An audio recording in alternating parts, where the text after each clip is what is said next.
Bonjour à tous. Merci Mickaël. Je suis très content d'être là. Je vais essayer de tenir les 25 minutes, mais comme le patron il a commencé déjà à faire plus long, je vais pouvoir y aller. On oublie le leadership. On oublie le leadership. Vous avez parlé t'as parlé de chef de meute. Et en fait, peut-être que mon exposé, ça serait sur les avancées sur le chef de meute et comment on peut sortir du chef de meute. L'idée même, je reviens un petit peu à la toute base. L'idée même du leadership, c'est une très très vieille idée de s'intéresser à ça, les Égyptiens. Alors je ne suis pas spécialiste, je ne suis pas Champollion, voilà, mais les Égyptiens s'intéressaient déjà à la notion de leadership, s'intéressaient déjà à la notion de leader et s'intéressaient aussi à la notion de follower, celui qui suit. D'accord ? Le leadership, ça désigne, le leader désigne un individu qui, par un processus d'influence sociale, va chercher à amener un groupe à atteindre ses objectifs. Donc le leadership, c'est bien un processus pour arriver à un objectif commun. En psychologie sociale, on s'intéresse beaucoup à la détection des leaders. Regardez en entreprise ce qui se fait. Regardez en sport ce qui se fait aussi. On cherche des leaders. On va revenir là-dessus. Et enfin, on va faire la distinction entre ce qu'on appelle un leader formel, qui est établi par la hiérarchie, et un leader qui émerge du groupe, qu'on va appeler un leader informel. Voilà. Toute petite présentation très large. Je continue. Au niveau de la réflexion globale sur le leadership, c'est qu'au départ, on pensait qu'un leader, c'était une personne on naissait leader. On est leader et on a un espèce de don comme leader. Regardez toutes ces personnes, essayez de me trouver des caractéristiques communes à toutes ces personnes. C'est un peu compliqué. Il y a des grands, il y a des petits, il y a des femmes, il y a des hommes, il y a des gros, des fachos, il y a des... Pardon, il ne faut pas faire de politique.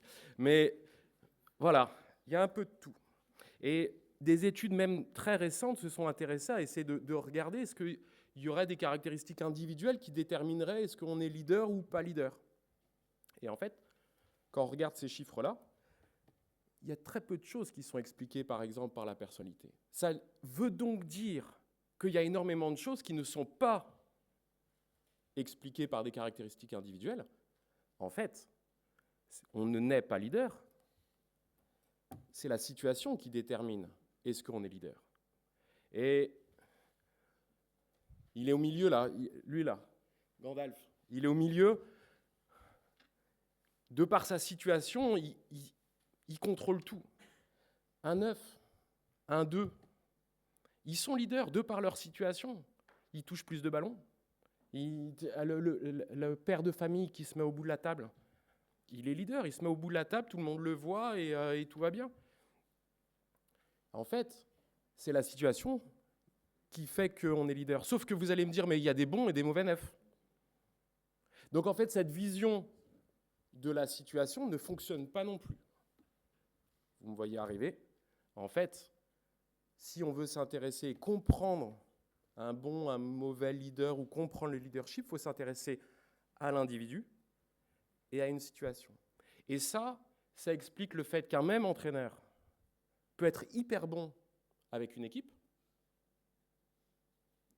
et pas très très bon avec une autre équipe. Je viens de Montpellier. Non, mais je viens de Montpellier. C'est une indication d'origine contrôlée. C'est ni plus ni moins. Mais ça veut donc dire aussi qu'il faut s'intéresser à la perception des suiveurs. Et que si on ne s'intéresse pas à la perception des suiveurs, on n'a aussi rien compris au leadership. On n'a rien compris au leadership. Un leader n'est pas leader tout seul. Un leader est lié à son environnement. Et un leader a besoin de son environnement pour être leader. Vous me suivez jusqu'à là ? Si vous avez déjà compris ça, vous avez compris une grande partie de ce que je veux raconter. Mon premier point clé, d'accord ? On ne naît pas leader, ce n'est pas la situation, et on a besoin de la perception et de prendre en compte la perception des suiveurs.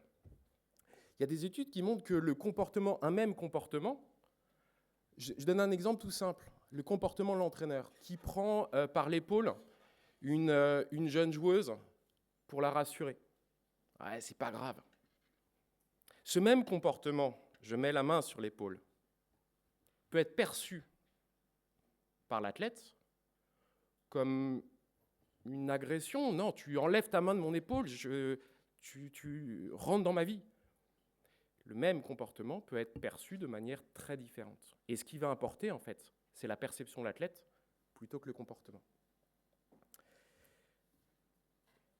Au niveau des modèles du leadership, on avait jusqu'à il y a quelques années un modèle très ancien chez Ladurail, 80, qui a eu le mérite en fait de poser les bases quand même sur le leadership. Et en fait, ce modèle disait qu'il y avait 3 grands types de comportements du leader, que sont les conseils technico-tactiques, les feedbacks positifs, le soutien social.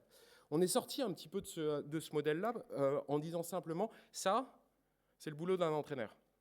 Donc arrêtons de dire que c'est un modèle de leadership intéressant, ça c'est juste le boulot de l'entraîneur. Donc intéressons-nous à d'autres modèles et qui sont venus en fait de la psychologie du travail et venus de la psychologie positive. Intéressons-nous à d'autres modèles qui vont en fait s'intéresser plus à des comportements peut-être plus humains, peut-être, pour parler du leadership. Par exemple, la motivation inspirante, par exemple la stimulation intellectuelle, poser des questions aux joueurs, les faire réfléchir, apporter une vision. Ça va être des comportements de la part de l'entraîneur qui vont être potentiellement très positifs chez les athlètes. Un autre modèle assez classique maintenant sur le leadership, c'est le leadership authentique, qui lui a 4 types de comportements. Donc, traitement équilibré de l'information, c'est par exemple prendre en compte tous les points de vue, trancher ensuite, mais prendre en compte les différents points de vue pour apporter une solution la plus optimale. Ces différents modèles du leadership, à l'heure actuelle, sont extrêmement étudiés et utilisés en psychologie du sport. Je vous fais juste un petit exemple. C'est une étude qu'on avait faite il y a quelques années avec une population très, très, très majoritairement féminine et très, très majoritairement rugby women. Cette étude, on s'était intéressé au lien entre le leadership authentique, la perception du leadership authentique et la performance d'équipe. Performance d'équipe, c'était le classement en fin d'année. Et on émettait l'hypothèse en fait que le leadership avait un lien sur la performance et que ce lien s'expliquait par ce qu'on appelle l'appropriation psychologique. C'est à quel point je m'approprie mon équipe. Mon équipe, c'est moi. Il y a eu un député il y a quelques années qui a dit la République, c'est moi. L'appropriation psychologique, là, c'est mon équipe, c'est moi. Ce lien, on l'a montré. Si, ça marche. On l'a montré au niveau de la perception des athlètes. Ça ne marchait pas au niveau des entraîneurs. Il existe un lien entre le leadership authentique. Plus vous êtes perçu comme authentique, plus la performance en fin d'année est bonne. Ça veut donc dire que d'être que sur je gueule, on peut voir une autre manière d'envisager les choses et que développer cette forme hyper positive du leadership permet derrière une performance. Ce qui était aussi intéressant là-dedans, c'est qu'il n'y avait pas de relation entre l'auto-évaluation de la part de l'entraîneur et la perception des athlètes. Pas de relation. L'entraîneur se percevait comme peut-être authentique, c'est pas pour autant que les athlètes le percevaient comme tel. Et ce qui fonctionne en fin de compte, c'est la perception des athlètes, pas la perception de l'entraîneur. Encore une fois, développer, prendre en compte l'autre. Une autre idée force sur cette idée de... une autre idée force par rapport à ça, c'est oui, être un très bon tacticien, oui, être très bon sur la tâche, et oui, savoir transmettre. Mais la manière de transmettre, la manière de faire est au moins aussi importante. Mon discours, il n'est pas angélique, il n'est pas de dire il faut être gentil, c'est pas ça le discours. C'est la complémentarité des deux. Et si on est trop dans l'un, ça ne marche pas. Il y a des études, par exemple, dans les hôpitaux qui te montrent qu'il y a un lien entre leadership authentique et performance, sauf que ce lien, il marche que quand les lits sont vides. Dès que les lits sont pleins et dès qu'ils sont un petit peu en surcharge cognitive, là, ça ne marche plus. Donc, c'est vraiment trouver la juste balance entre être trop sur le transmettre un contenu et puis la manière de faire.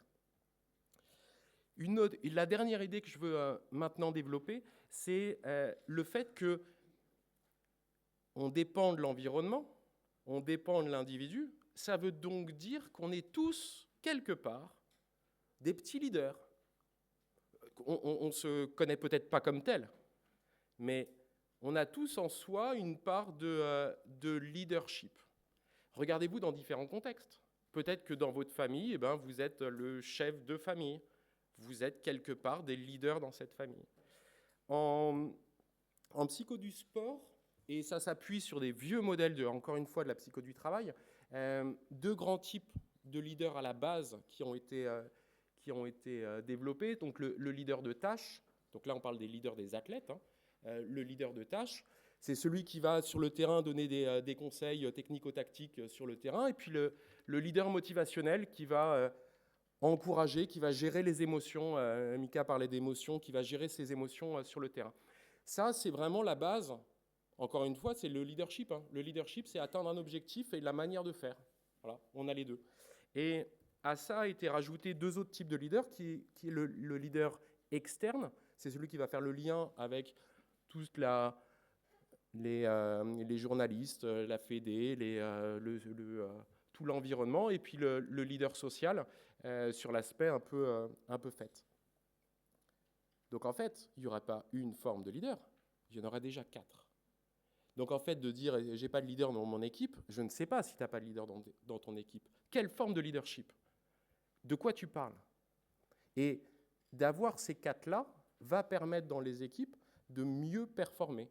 On aurait en fait un bon nombre là-dessus, un bon nombre de leaders. Donc, arrêtons encore une fois de penser que le leader n'est simplement une personne qui transmet une information et qui dit « fais ça, fais ça, fais ça, fais ça ». Le leader, c'est aussi tout ça. Juste un tout petit truc, j'ai pas mis le capitaine là-dedans. Et en fait, des études te montrent que dans 70% des cas, les sportifs te disent que le capitaine d'équipe a aucun de ces trucs-là. Ça veut donc dire que le capitaine d'équipe a en fait un autre rôle dans le groupe. Et encore une fois, ces leaders-là viennent compléter en fait le modèle de fonctionnement habituel. Un truc classique, c'est de dire ouais, mais si je développe le leadership partagé dans mes équipes, moi en tant que leader, je vais avoir moins de poids. Stop. Les études te montrent à l'inverse que plus tu développes le leadership partagé, plus tu es perçu comme un bon leader, toi, en tant qu'entraîneur. Go. Développons le leadership partagé. On est perçu comme meilleur. Et on est perçu comme meilleur dans la forme de leadership qui est associée. D'accord ? Récemment, avec Charles Spiteri, qui est là-bas dans la salle, on s'est intéressé à regarder l'influence du travail d'équipe et comment on arrivait... je suis dans les temps ? Ouais, si, je suis dans les temps, 13 minutes. Comment on arrivait en bougeant le travail d'équipe, comment ça influençait l'émergence des leaders sur le terrain et comment ça avait un impact sur la cohésion et derrière sur la performance. Pour ça, on a fait une petite étude en rugby où l'idée, l'objectif, c'était de faire un maximum de plaquage en 2 fois 5 minutes. Maximum de plaquage, l'objectif collectif, c'était qu'ils étaient 5 et qu'on comptait le nombre de plaquages global en fin de compte. Sauf que ça, c'est trop beau. Alors, regardez le ciel bleu, hein, Montpellier. Ça, c'est trop beau. Ça, c'est trop beau. On a manipulé, en fait, les conditions du travail. Et on a manipulé notamment 2 facteurs clés du travail d'équipe que sont la communication et la coordination.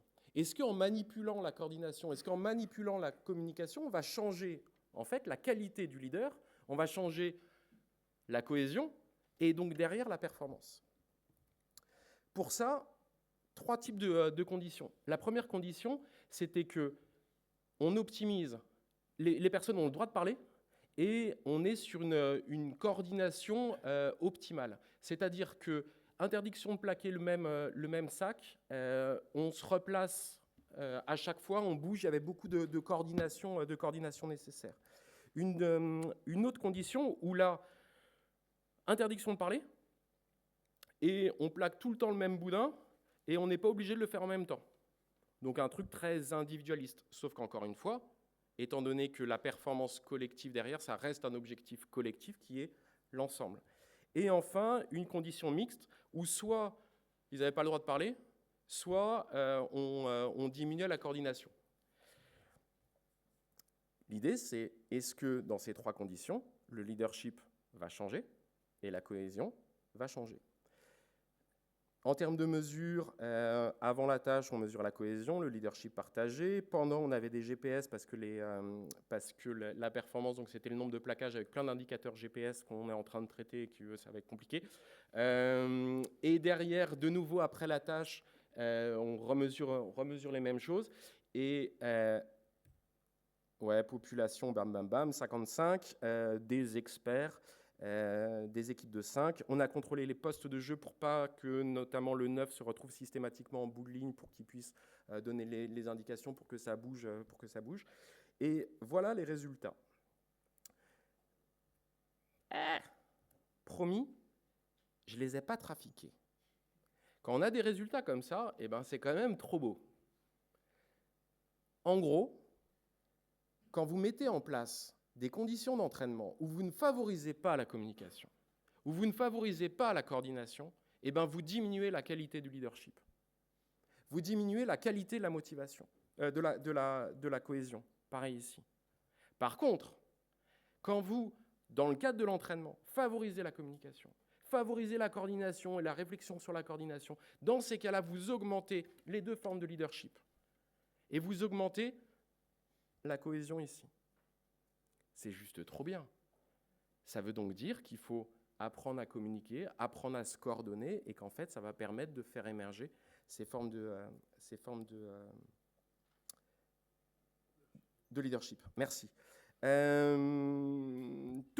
Touk. On n'a pas de données significatives avec la performance.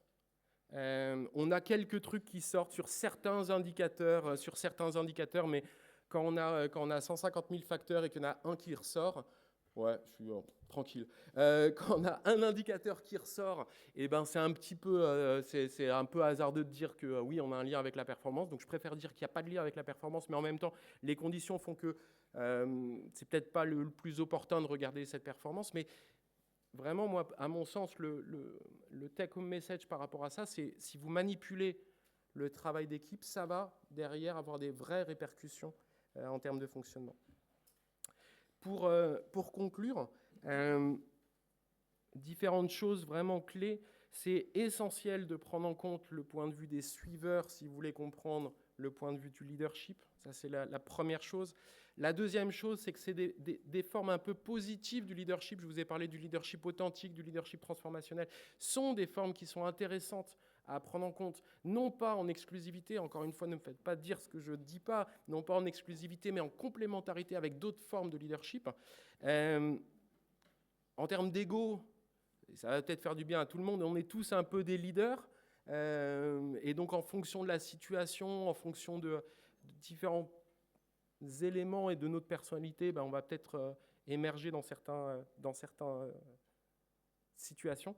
Et enfin, les conditions du travail vont permettre de développer ou pas le leadership et de développer ou pas la cohésion.